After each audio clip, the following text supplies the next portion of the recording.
Welcome to another episode of Silicon Heartland Sessions, the podcast where we spotlight visionary leaders shaping technology, business, and community in the Silicon Heartland and beyond. I'm your host, Sean Erickson, and today we have an incredible guest, Dr. Tonjia Coverdale. Hi, Sean. Thanks so much for having me today. Thanks for being here, Tanja. So for those of you who don't know Dr. Coverdale, she serves as the Senior Vice President and Chief Strategy Officer for Operations and Technology at Associated Bank. And with her wealth of experience and her unique perspective at the intersection of strategy, technology, and community impact, I know this conversation is going to be both inspiring and thought-provoking. Tanja, thank you so much for being here. You're welcome. I appreciate it. Looking forward to getting into the conversation. Me too. I've been watching some of your other ones and just learning so much from my peers. So let's make it a Thank great you. one. Yes, yes. I'll tell you what, before we dive in, let's start with something fun. Okay. Okay. So if you could design a day with no constraints, no time constraints, no resource constraints or rules, what would it look like and why? So does that Hmm. mean there's also no location constraints? Absolutely no location constraints. Oh, this is great. Okay. So firstly, I would wake up and I would have a nice nourishing breakfast that's not prepared by me. I'm a mom. I'm always preparing stuff. I don't want to prepare it this time. So Fair somebody enough. else is going to prepare a nice nourishing meal and then I'll go off to the beach in the Caribbean because there's no constraints. And so I'm just going to jet over maybe to one of my home islands of St. Thomas, U.S. Virgin Islands, or wherever. Hmm. I've been to so many islands and I love them all, but I just want to spend the morning on a white powder sand beach, clear water. It's got to be clear. I'm not going. And just gentle lap waves. I just want to hear the waves. Maybe I'll read Hmm. a book. Maybe I'll meditate. Maybe I'll take a walk. And then once I'm done and the height of the afternoon comes and then the sun is too hot, I'm going to the spa, Sean. It's time for a massage. So You're all for resting, relaxation, and yes, rejuvenation. spa Yes. day, spa half day, and then I'm going to go shopping because I need a new outfit for dinner. Oh, And yeah. yeah, Good I don't point. know. Yeah, I just need a new outfit for dinner. And then I want to go to dinner and I want somebody else to figure out what it is. Again, I'm tired of figuring Heck it yeah. out. So it's not me. Yep. But it needs to be nice, relaxing, preferably over some water, maybe in a major city, and some music involved. And yeah, that would be my perfect day. And when you say music, are you a live music person? Oh, I love live music. Yeah, and it doesn't Mhm. matter the That sounds genre. perfect. Yeah. Yes, I love it. Well, coming back to reality a little bit, and by the way, thank you. You painted a picture for me that is just putting me into a deep relaxation. So thank you. It sounds wonderful. Um, but the reality is, we all have a job to do, and we've got to maintain like work life balance and things like that. So, in your busy life as a leader, how do you approach work life balance, and do you have any tips for managing the demands of both? So I reframe the way I look at it because if you say work life balance, then that insinuates a 50-50, and it Mm, doesn't always go like that. So I like to call it life work flow. And I put life in front because life is the greater context in which we work. We have to be careful not to let our work define who we are. Our work is what we do, our work is not who we are. So, within this context of life, you well flow said. in and out of life work flow. And so, some of the things that I would recommend for people, and let me pause here before you're like, Tanja, you're a whole technologist. Why are you even talking to us about life workflow? Well, in addition to being a career technologist and technology executive, I am also a certified 500-hour master yoga instructor. Really? Certified, yes, in yoga, Ayurveda, and mindfulness. Right? So now you're understanding my whole flow. And Oh, so wow. this is what I do. This is my thing, y'all. Stay with me. So you have to really put boundaries around your day. I know we're all overachievers and we're tempted to work, work, work, work, work, but that diminishes to who you are. Remember, in life, work is just part of what you do. That's what you do. That's not who you are. So putting some boundaries around your workday can help. Whether it is before I go to work, I meditate, read, work out, walk, so whatever Mhm. it is that gives you life, put that in your day just like you would put anything else on your calendar. And before you Right. say, I don't have time to do that, everybody, whether you work from home or you're driving to work, you have a moment before you log in. So, say I'm going to a building, I'm driving, I pull up in the garage. Nobody just jumps out the car and starts running. Like, there's usually a transition period. So, build Mhm. into your transition period that time for you. Keep it sacred, keep it for you. And once you start putting things in the day for you, you'll find that the life work flow, it just immediately happens and it's not something that you're neglecting. So that's what I Yeah, feel. that's very, very well said. I think a lot of folks would agree that when it comes to balancing out your wellness in particular, not just, life work flow, but and I love that phrase, by the way. I'm definitely gonna, use that. Yeah.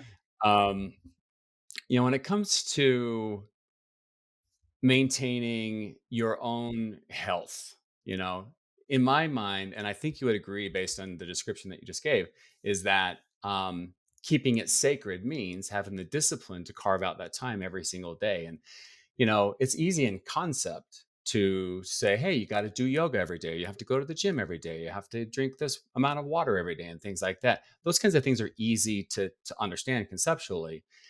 But the key is the discipline and the doing it every day. How do you maintain that balance every day and hold yourself accountable to investing in yourself, e.g., keeping it sacred? Yeah, this year in particularly, I have a real express focus on myself and my whole well-being, not just my professional well-being, but my personal health, physical, emotional, mental health, and well-being. And this is the challenge that I'm doing, like actively doing now, day 31. Really? I have Wow. committed to movement every single day. 365 and 2025 is what I'm calling it. Movement. Yes, I love Notice it. I didn't call it working out because that puts the pressure. When you say I'm going to work out every day, that pressures you have to go to the gym or I have to go to my home gym or I have to it puts this parameter that creates this fear of I don't have time to do this. But in the spirit of life work flow, I just do what I can do any given day. So I look at my schedule. So like take today for example. Yesterday I looked at my schedule and I said, okay, these are my work tasks, my family tasks. Oh, I have a moment here. I am choosing to walk 1 mile on a treadmill. That's all I Mhm. had. And I feel okay for that. A lot of times somebody might say, well, that's not enough. Or well, I have a 5K on Sunday. That's more than going to make up for it. But I stayed true to myself to say that I'm going to move. Yesterday, I did yoga. Tomorrow, I haven't quite figured out what I'm going to do yet because the day is moving. That's why I call it life work flow. It's not sometime life is going to take over, sometime work is going to take over. So anyway, the trick is look at your day not too far in advance, maybe the day before, reconfirm the night before. What do I have time to do? I have time for 15-minute walk. I have time to go for a jog. I have time for whatever you have time for. Just put it in your day and call it movement, not working out.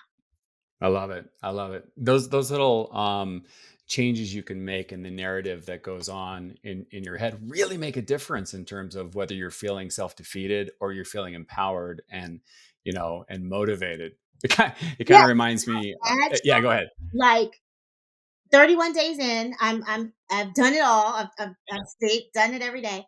Good for you. I have so much more energy. Now, the world did not need Tonjia Coverdale on more energy. I understand that. But I'm telling you that I realized maybe how depleted I was and how I was giving 100% on maybe 50% caring for myself. And now that I'm caring for myself a lot more, I feel like I have so much more to give. I'm Hmm. telling you, 31 days made all the difference for me. Y'all should try it. Congratulations. That's awesome. When you're going throughout your day, do you also tie your wellness routine and your physical health to your career success? Oh, yes, I do actually. And like I was Yeah. saying that in the last 31 days, I feel even a greater spike of energy. I always had a time period where in the afternoons I would feel really tired. Obviously, you have to power through. And so, there are things maybe I would take a 5-minute breather or do some meditation or breathing exercise to try, maybe go for a walk. I don't even have that anymore. Mhm. So now that I feel like I'm really focusing on me, I'm just going. Like I've got like teenager, early 20 energy. Mhm. It's happening. So I do feel like my mind is more open, my mind is more creative, and I'm just like just really powering through things without having to force it. I think that's the thing nobody talks about, especially when you're a high performer. We like to come out here and we say, "Oh, we save the world." Nobody talks about how tired you are doing it Mhm. and how you've neglected yourself. You maybe neglected your family, your friends, your social life, your food. I even eat now. I eat now, Sean. Are you kidding me? Good for you. Yeah. So anyway, to answer your question, yeah, Yeah. I definitely feel it in my performance, in just my comfort in my performance. My performance never suffers. I will give my Mhm. last energy drop to perform, but now I don't have to. Right. Yeah, I hear you. And like you said, I mean, you used the word creativity earlier, and part of your performance isn't just the amount of energy you can put towards something, but how creative you can be to really apply your knowledge and your life experiences to solving the complex challenges that we face every day. Yeah, I think it's counterintuitive. You tell me if you agree with this or not, but I'm like you. I'm an early morning, go to the gym, get it done every single day. And what I found is that getting up early. I'm not saying you work out whenever you want, but for me, I get up early, I get it all done, and then it almost feels like it makes more room for me, like throughout the day. That if I'm investing that time in myself, I'm investing in following through on the promises that I've made to myself, Mhm. then the rest of the day becomes almost easier. I agree, and you're having that chemical reaction too because that small win is creating an Yeah, extra dose of dopamine that you're like, yes, like I rock, and I'm just feels good. yeah, and then you Yeah, carries on throughout your day, and that right. energy is spreading to your team, your colleagues, whoever's around you. I really think it's a ripple effect. That one Hmm. drop and creating the ripples, you've heard that analogy. It is so true when you take care of Hmm. yourself. I really think you're a Yep. better person in the Yep. context of life, and work is a part of that context. Hmm. Yep. I couldn't agree more. So speaking of tying your wellness to your career, and you use the term high performer, let's talk a little bit about success. Earlier when we were talking, you mentioned how you've looked to this book. It's the Four Agreements, a practical guide to personal freedom, and you've looked at that book for a source of inspiration. And this book espouses four virtues or agreements, namely, be impeccable with your word, don't take anything personally, don't make assumptions, and always do your best. What would you say are the most valuable lessons or practices that have propelled your success? In addition to what I continue to practice based on what I learned in the Four Agreements, and I was introduced to that book about 10 years ago, but I would say it would be really to know and have clarity on who I am and define that. I think has been very, very, very important.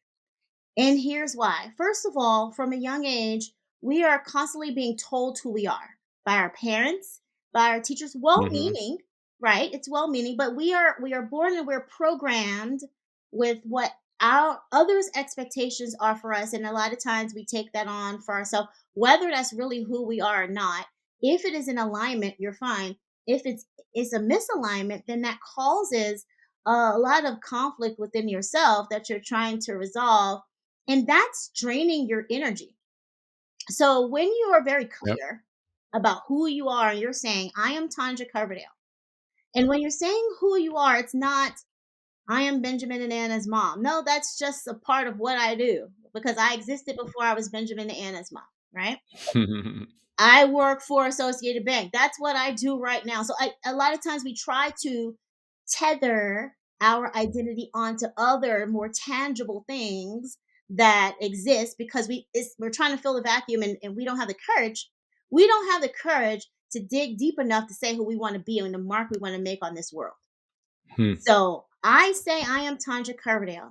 I am a being of love, light, and illumination, and I leave every space that I enter better than when I found it. That means whether I'm being Benjamin and Anna's mom, whether I'm being chief strategy officer at Associated Bank, whether I'm running my 5K, that's who I am at the core. When you're clear about that, and once I got clear about that, it freed me. It was like, oh, like the angels are singing the Bible. It freed me from any false expectations that others have on me. And now I can use my finite energy. Energy is like a pie chart. Hmm. It's not, your energy that you have for yourself is, think about it like a pie chart. I don't have to now spend 10% trying to figure out how can I be the Tanja that Sean wants me to be today. Hmm. That 10% can be used for me and to be even greater because I'm not even worried about what anybody wants me to be.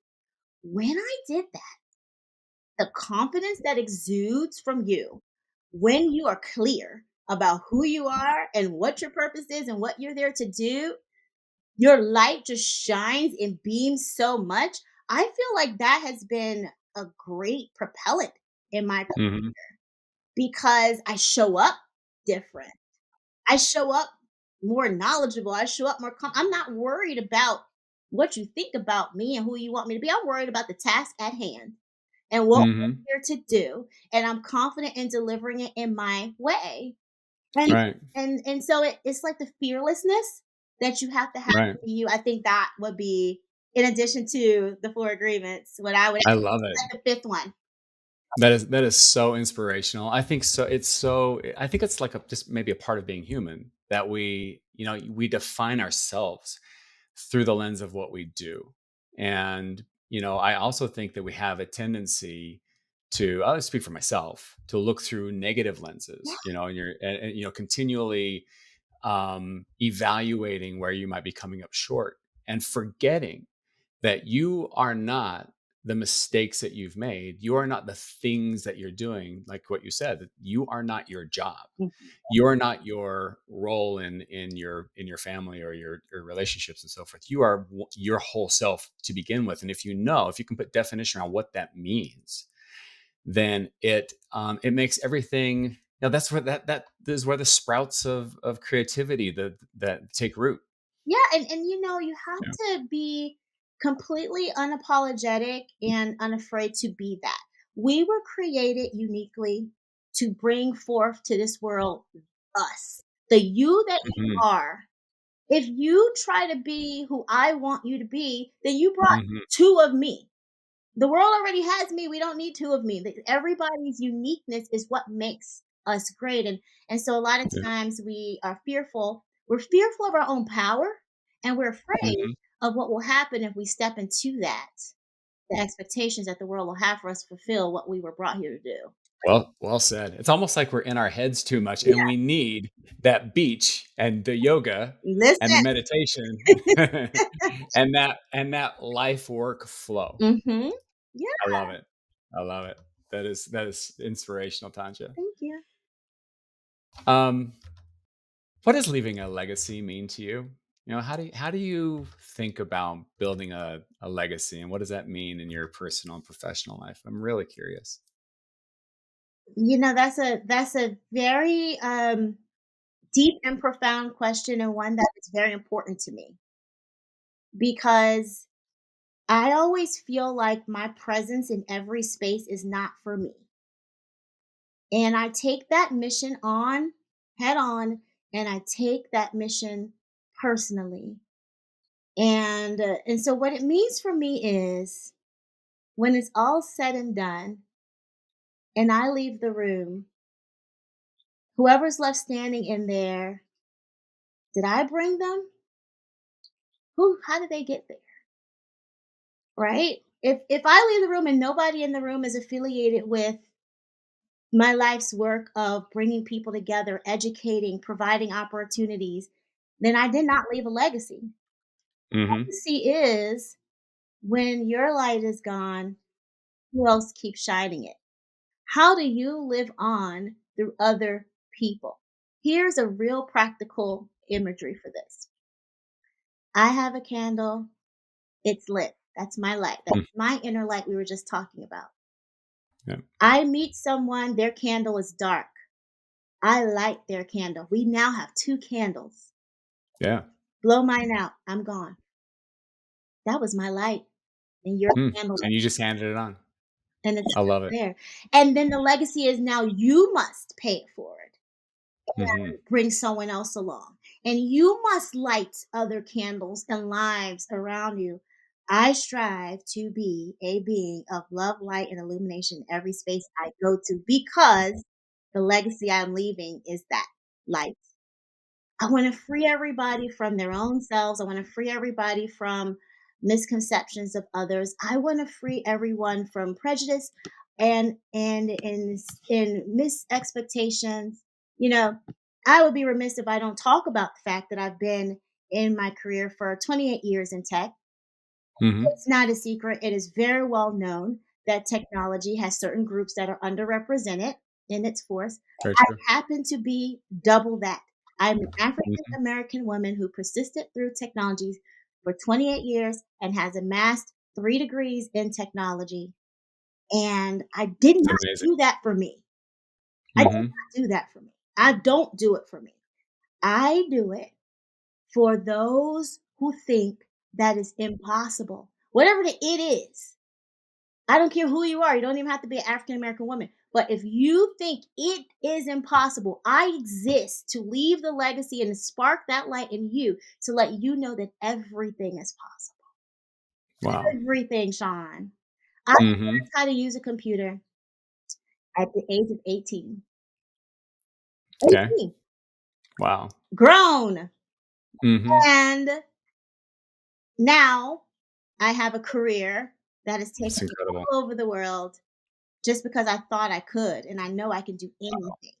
That's Mm. my legacy, and that's important to me.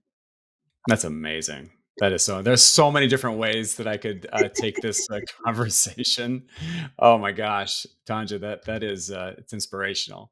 Um, so I have to imagine, and I guess the thing that maybe we'll take the conversation in this direction. Um, you're in tech, you work in the financial services industry, a very fast-paced, very fast-moving industry, lots of very, you know, powerful personalities, I would say. Oh, yeah.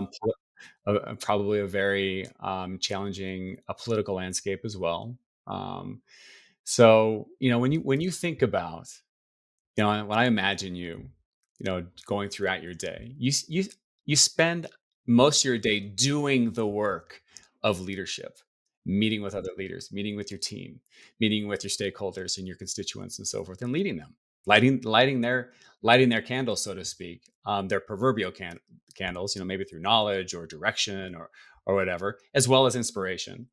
Um, Thinking about the very practical influence that you want to have on those leaders and spreading your leadership style, what principles guide your leadership style and how have they evolved over the years from the time when you were 18 and you opened up your first or you had an opportunity to try out your first PC? Yeah. So, I consider myself an empathic leader, and what I mean by that is I see the whole person. I value the whole person. I admire the you that you are. So, I first strive to figure out who you are. And once I know who you are and what your strengths are, we can pair you with the part of the team and the work that needs to be done that maximizes your strengths. We have 80% of us as our strengths, 20% of us that are our weaknesses, and we always try to focus on our maximizing our weaknesses. Those 20% is somebody else's strength. So what I try to do is Good build point. a balanced team where Mhm. maximizing somebody's 80%, that's not your 20, don't worry about that. That's somebody else's 80. And so we have a team that has been optimized. It's an optimization model where you're really playing to everyone's best. And that's their output and what they can do. But back to the empathic leader, I understand that work is what you do. Work is not who you are. I know that We are honored and privileged to have 8, 10 hours of your day, 5 days a week. But there are people behind you that exist. There's your family, there's your Right. community, there's you. And that's what's most important in this context. And so if we nurture you, I've found that you give more. They give more because they appreciate being appreciated. They appreciate being valued. I allow for life work flow. Life workflow means today work might be able to get 90% of me because that's the way it is. Tomorrow, maybe there's a family emergency. Life needs to get 90% of me. And that's okay because I value you. And I know Mhm. that once you deal with what you need to deal with, you'll be here and we'll be here to support you. So that's one thing. The second leadership philosophy that I have is that I am part of the team. I am part of the team. It's like think of football since we're all in like Super Bowl frenzy right now, right? Everybody has their own role on the team, from the quarterback Right. to the kicker. And I happen to have my role, you have to have, but it doesn't matter what role you are in. When the team wins, everybody gets the ring. Everybody gets the ring.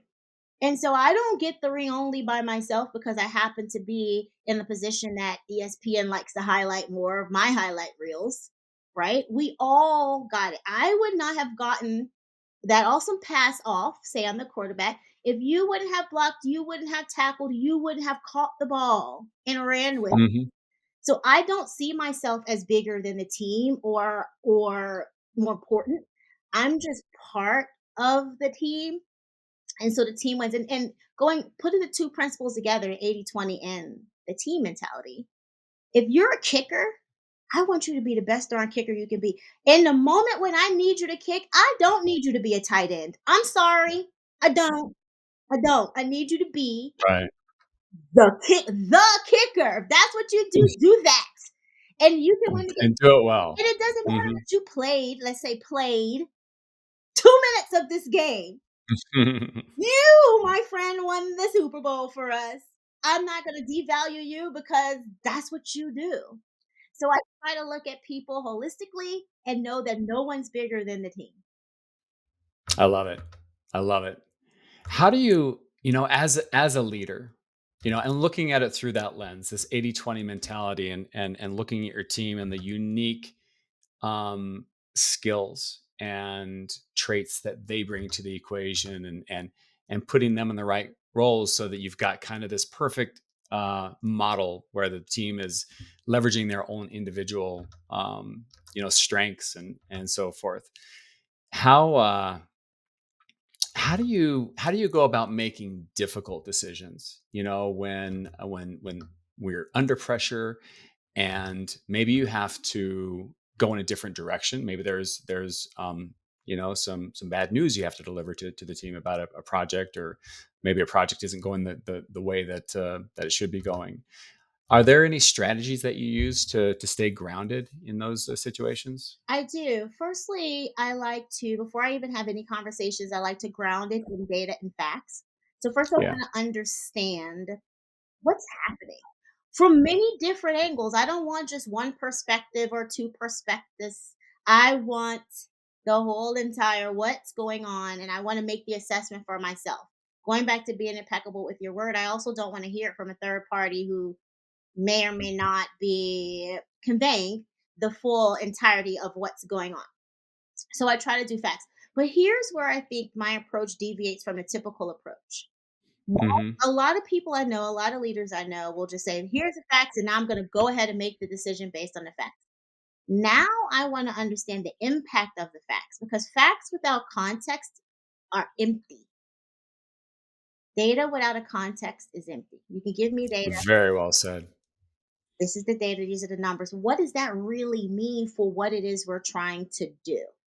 Hmm. So, a quick example, and this is just one I'm making up just to illustrate the point, but say we're on a project and we have a set timeline and a set budget, and there needs to be a change request that comes through, and somebody's saying, oh my gosh, this is, the sky is falling. I'm going to say, pause, let's look at this. Here's the facts. The facts tell me that this is going to result in additional spend. Most decisions stop there. No.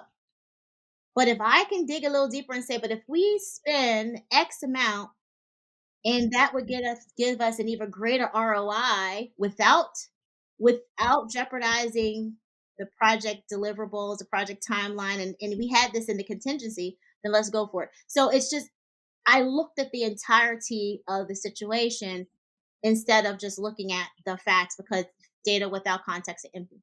So now it comes down to communication.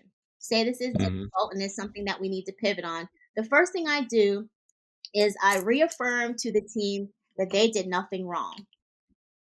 I have been on many teams where I was not the leader of the team, and it's nothing scarier than feeling like there's something you did or did not do that that is impacting this. It's not always someone's fault, and I want us as a society to stop blaming everything for everybody for everything. Mm. There may be Right. root causes that everybody did their best, and yet and still this is a challenge. So let's reiterate to the people on the team. I know you're doing your best. I believe in you. I still think we have the right team. Now let's separate the people you are from the situation at hand. You are not Right. the situation at hand. You are great. We're going to get this together. I wouldn't want to be on the team with anybody else. I wouldn't want to be playing the Super Mhm. Bowl with anybody else. I know we're losing at halftime, but it's okay. We can come back and then have the conversation. But that's the first thing I do. Data, understand the context, and then have the conversation with the team that reiterates their utility and their value. Now we have buy in, and then we move forward together to decide, this is what we're going to do, how we're going to tackle. This is the direction. I'll provide a direction. And now, hands in, let's go. I love it. I love it. You being such an empathic leader and really being in tune with your team, I would imagine that you would agree that the philosophy that you apply to yourself, about separating your actions from who you are, is also applicable to the team as well, and helping the team to see, there's a difference, and we're all going to struggle, we're all going to fail, even, and in fact, that's you know usually when we learn the most. Right. The key thing is making sure that we're learning, but to yourself, giving yourself and your team members and the team at large the grace to be able to separate your mistakes or the things that you do from who you are as a team, what makes you a cohesive team, I would think is an important part of your philosophy. Would you agree? Yes, you nailed it, Sean. So given all of that, how do you measure your impact as a leader? Through the success of my team, through the success of my Love team, it. Yeah. if, if I am only successful if they are successful. How do I measure their success? Few ways. Are they moving on and up and around in their career? I don't want you on my team for long. Mhm. I don't. I want to fertilize the seeds of greatness that you already have, and I want to go sow them elsewhere throughout the organization to another organization. I want you to maximize your value and your potential, right? And Right. so your greatness is my success. So that's how I measure the success of a team. I mean, obviously KPIs, but I'm not even going to say that. Somebody else can measure that. That's not how I measure. That's not how I measure success as a leader.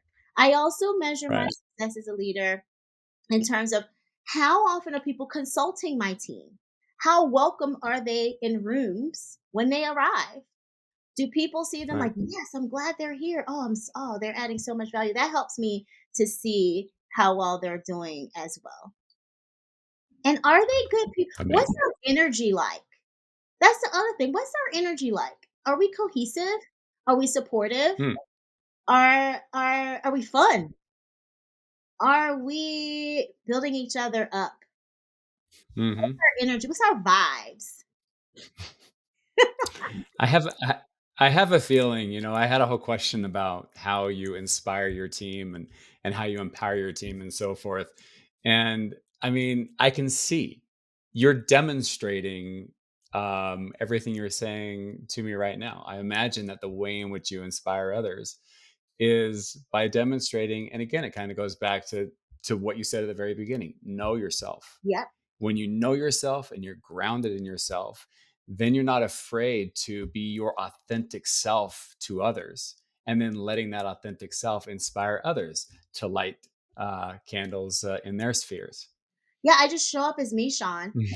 And I hey, love it. good, bad, Yeah. and different. Remember, we already talked about in the beginning. I don't really care. I just show up as me. And but what that does, it erases any fear that they may have about this perceived power Mhm. distance. They don't have to Right. guess. They don't have to use out of their pie chart 20% of their energy trying to guess what Tanja, who is really, what is she really thinking? How does she really feel? What do we? No, I don't want you to use your energy on that. Use your energy on being more productive or on you. Hmm. So I literally just show up as me and I give them permission and freedom to show up as themselves. And I will challenge them. You are not showing up as yourself. We're gonna Really? get off this Wow. Teams meeting and we're gonna come back tomorrow and you're gonna be you because this right here is a no. Oh my gosh, that is so awesome. I love it. It's definitely So unconventional, but it works. I find that I have some of the most high performing teams anywhere where I work. It's because I think I just give them the opportunity to just be their best selves. yeah, that's incredible. Thank you so much for sharing that with me. You're I, welcome. I really appreciate it. Yeah. Do you mind if we shift the conversation a little bit and maybe talk technology? Let's go. Awesome, awesome.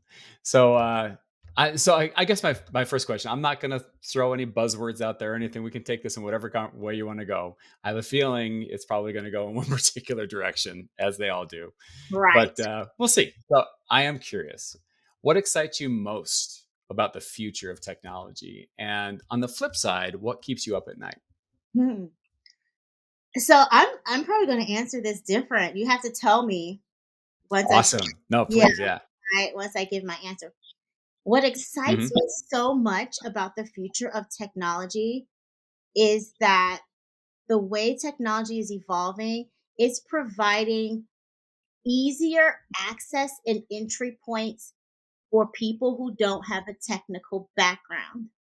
I feel like the way technology is evolving is an open playing field, and Yeah, anybody can come in from any direction and be able to play. Again, mention I'm almost 30 years in the game, and when I started, if you weren't computer science, data something, yeah. management information system, whatever, you just were not going to be in this field. That you had to have some sort of Very true. heavy technical knowledge in order to just be let into the door. And I love that so much now, especially with here we go. I knew it's going to go here with AI, generative AI. I'm gonna do it. I'm gonna That do was my guess. it. We're putting the power, we're putting extreme power of technology in the hands of every single person, whether you're 5 years old or you Mhm. are a PhD in, some sort of crazy discipline. It doesn't matter. So the Yeah, combination of, the mobility of the technology before it was kind of static. You had to go in a specific room to do a technology.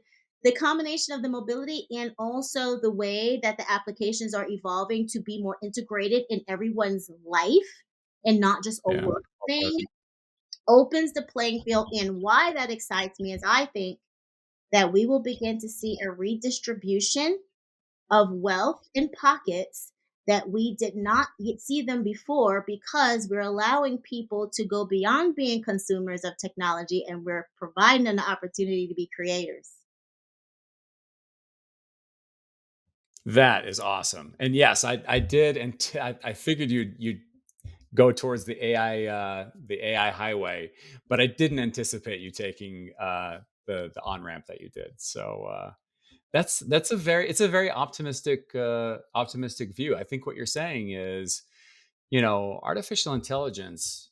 It's well, first of all, it's hard to predict the future and what the future is going to look like, but it seems pretty clear that the very building blocks, the way in which we go about solving problems, the way in which we go about applying technology, not just technology. I mean, it's, this, artificial intelligence is so amazing. It impacts, you know, all sectors, so whether it's technology that we're used to, computer based technology and so forth, or biology technology, or unlocking or unraveling the mysteries of life in the universe. It seems like we're on the cusp of something very profoundly life changing. Yeah, I agree. And here's what keeps me up at night. I'm Yeah.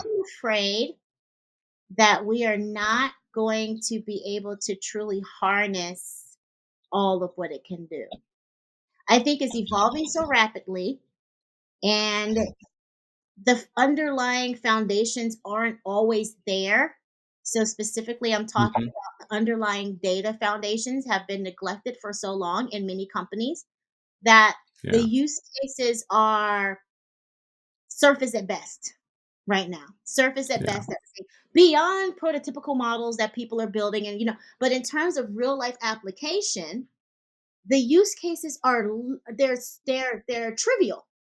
We could really transform life, but I'm afraid we're not going to get there because the right investments aren't being made. We keep making investments in the UX of it all. We keep making investments in the human interface of it all, and the application side. We're not really looking at our underlying Hmm. infrastructure and architecture that's going to enable the power to really be unleashed. That is what keeps me up. I think we're going to miss Yeah. it. I I would think agree. we're going to miss it. Do you think you're going to, or you're worried that we might? I'm Or do worried. do you really think that? Oh, yeah. Yeah, right Yeah. now I just beyond creatives, like we're seeing a lot of creative applications and all that. Like, I don't think we have the data yet. Maybe in 3 to 5 years, Mhm. everybody will realize, but I really don't want us to miss it. And then a new wave comes out that's something totally different, and we just missed this one. And when you look at AI through this lens, both lenses, the optimistic lens, as well as the ones that had where you've got some very real fears. Does it change as you apply, as you think about applying artificial intelligence to Associated Bank and the financial services industry in general?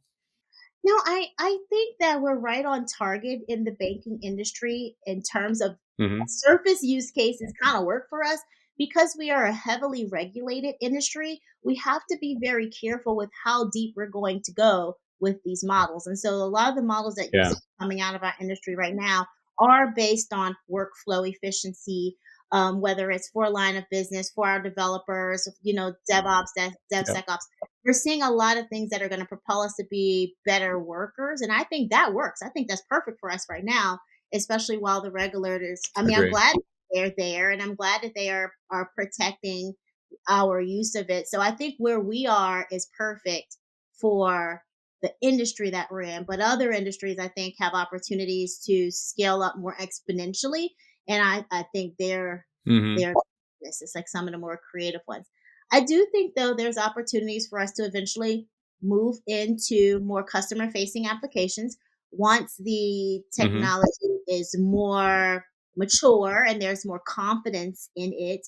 I see that in the next, maybe 2 to 3 years. It won't be long in the horizon. But then Yeah. once the big question is, once the technology maturity catches up to a point of greater confidence, will then the regulating bodies allow and relax and allow us to really do that? If the answer is no, then there comes my fear again. We're going to miss it. Right. No, I hear you. I hear you. I mean, part of it is just being comfortable with ambiguity, Yeah, and and just making smart decisions, with whether it's looking at the enterprise, through a strategic lens or a tactical lens where you're trying to automate operational processes and things like that. It's important to keep in mind not only the strengths but also the weaknesses and limitations of these technologies, especially when you're dealing with, to your point, dealing with models that have been built on data that you have no transparency into, right. and vast amounts of data sets could very well be riddled with bias and misinformation and things like that. So there Yeah. are things that we need to, and I'm with you. I'm hoping that the regulatory landscape catches up so that we can start getting more transparency into the data that these models are trained on. Yep. What are the most in your experience, what are the most common ethical blind spots you think that leaders overlook when implementing technology? Um, I think I have 2 answers. The first one is the good thing is people are really going into this eyes wide open that there could be ethical spots, and I think that people are really trying their best to mitigate them upfront. With that said, I think some of the ethical blind spots is really not surrounding the data itself, but it could be surrounding the culture of the organization. So, for Mm, example, um, there are companies that just sort of block all usage of it. Well, as we know, people are going to find a way to use it. So I think it's introducing more of a danger when you try to prohibit your people from using it because then they might use it on their home machines and then you have no insight to it, and so in right. that case, the ethics is sort of backfiring. That's the blind spot of it all. You think you're doing the right thing. I'm saying, no, we can't use it. So I think in that case, the best thing to do is have a designed program where you're providing parameters that support Mhm. curiosity. And so then you can teach them the right ethics. Because if you're just not talking about it, you don't know what they're going to do on their own personal time. So that's an ethical Right. spot. It's just you're trying to be ethical by saying we don't support this, but now you're not talking about the ethics and they're just off doing maybe potentially inadvertent unethical things. And so that Hmm. will be prevented. That's fascinating. If thinking about, obviously there's this intersection between the proliferation of this very powerful technology, as you were saying earlier, everybody now has access to it and so forth, and the way in which it can be put to use from a positive perspective versus a negative perspective and so forth. So there's this interesting intersection where technology almost, evolves with us as society, Mhm. and vice versa. So just thinking about that, if you could create a technology that eliminates one bad habit of humanity, what would it target? Yeah, it would probably target the spread of misinformation.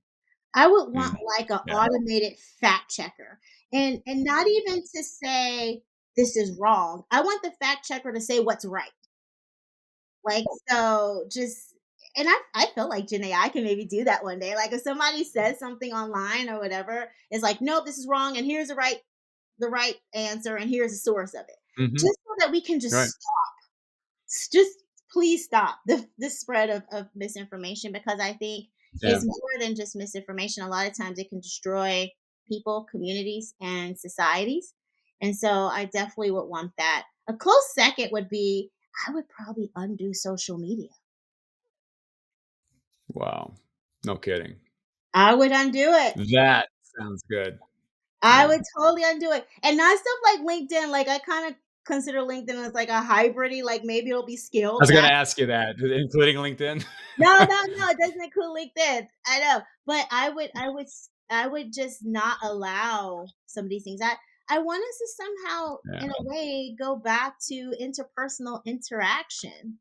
And Yeah. we do, but it's still interpersonal interaction, like with a phone in your hand, because you're doing a live or you're doing reel on whatever it is that you're at, and I feel like you're not really enjoying it, going back to life work flow. So I would totally just dial back. Nobody cares about your reel because there's nowhere to put your reel. Just like tell us about it later. Why don't we go out to dinner and you can tell me face to Yes. face? Right. You can I FaceTime me. I love mean, it. that still will be there. FaceTime me and tell me. Awesome. If you Tanja, if you had the opportunity to teach a class on just like one subject, what would it be? Hmm. So I Hmm. was a professor before, Sean. So I've taught You many, were. many classes. So What have you taught? I taught like pretty much the whole gamut of IT. So from your Hmm. basic office applications all the way to data design and grad Wow. school classes. I've designed graduate school curriculum, and I have a whole other life as an academic that we never even talk about. But maybe that's for another podcast. But stepping I out of love it. the realm, Mhm. I think, of technology. So going outside of that, because I've pretty much taught everything you could possibly in my field Yep. teach. Um, I think I would probably teach a philosophy class. It would deal with self-inquiry, and Oh, I okay. really wanna Introspection. take people, yeah, through not only discovering who you are, who you want to be, because sometimes who you are is not who you wanna be, right? And then Right. Very true. providing them with the tools to bridge the gap. Because I truly believe that you can transcend any context that you are currently in. But it takes a Mhm. deep seated understanding of who you are, where you want to go, and knowing that you have the power to get there. And if you don't, you certainly can find the resources to get there. So I would definitely teach a authenticity class. Self-inquire, who am I, where do I want to go, what do I want to Yes. be, and like make it happen. That's the name of the course. Make it happen. I love it. Course on authenticity by Yeah, Dr. Tonjia Coverdale. that'll be Yes. me. I And I my love it. I think I'll I go think back. I think we could all use a lesson on authenticity, and I would kinda go back to what we were saying at the beginning of the conversation. The first step is knowing who you are. I think a lot of people could use advice on how to figure that out and to really celebrate who they are. Kind of going back to our wellness and this whole idea of getting your workout in every day and so forth. I think a lot of folks mistakenly think that if they do those things, then they'll love themselves more. Mhm. And it's actually flipped. You need to love yourself for who you are right here, right now. Yes. Know who you are, and then you'll do those things as a result. Yep. Absolutely. You said it. Mic drop. So going back to your journey, and I know I know I need to be respectful of your time. We've got maybe about 10 minutes to Yep, go. I want we're to make good. sure that we're not making you late for anything. But when you look back in your journey, journey of 28 years, and all you've accomplished from the moment that when you were 18, and at 18 you finally had an opportunity to experience what it was like to have a computer and the power of a computer at your fingertips. I'm sure that along the way you've grown, and in your journey of coming to know yourself, is there any advice along the way that you've given to others that you'd now change? Yeah, And why? that's an interesting question. So when I was younger, I would describe myself as like, they say type A. I don't know. I was like type A plus plus plus plus plus plus plus plus. I thought Yeah. I can control everything. I thought I can be the best at everything. And I was relentless on making sure that I was the best at it. Whatever it is, you are not going to beat me. You just were not. And, along the way, well, first of all, let me tell you the first thing that just put a kibosh on that was me having kids. Mhm. Because when you become a parent, yeah, good luck with your plans that you think you have, right? So that was the Yeah, first well thing said. I realized I was not in control. But incorporating that into my work world, I realized that I don't. So the advice is be the smartest person in the room. That was the advice. I disagree with that. I don't want to be the smartest person in the room anymore. How do you Yeah. learn? I remember being so frustrated when I felt like I was around people that I couldn't learn from. Mhm. While it was, an accomplishment in my mind, like, yeah, I'm this and I'm that, and in my mind, along the way, I realized, but I'm not. I'm always seeking other rooms to learn. So why Right. would I want to be the smartest person in the room? I actually don't. So my advice now would be, if you are the smartest person in the room, that's great. Now find a bigger room and I love it. Yes. keep finding a Well bigger. said. Very Don't well just said. stay in the room and Yeah. be the queen of the room. Yeah. I think your story really is it's very, very insightful. I would say that my own journey is very similar. There was a point in my journey in my career where I reached an inflection point where I realized that I had tied my very definition of success to me being the smartest person in the room.